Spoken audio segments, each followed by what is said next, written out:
ұлтымның намысының алдаспаны, ардагер аман келді, ердің ері.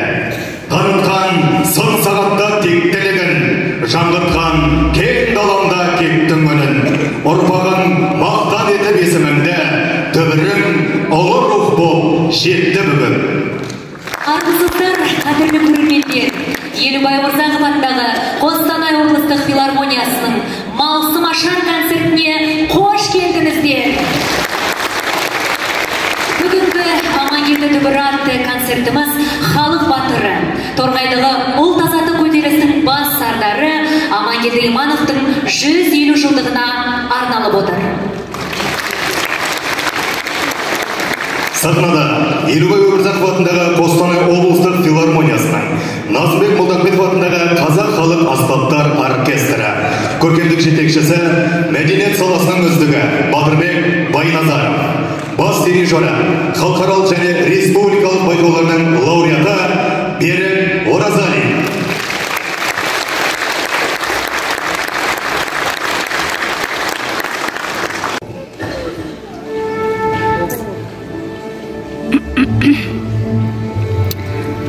Айтқали Жайымовтың шығармасы «Думанды тобыл».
Елмен мекенінің туын ұстап, қол бастап, қан майданда аққан тері.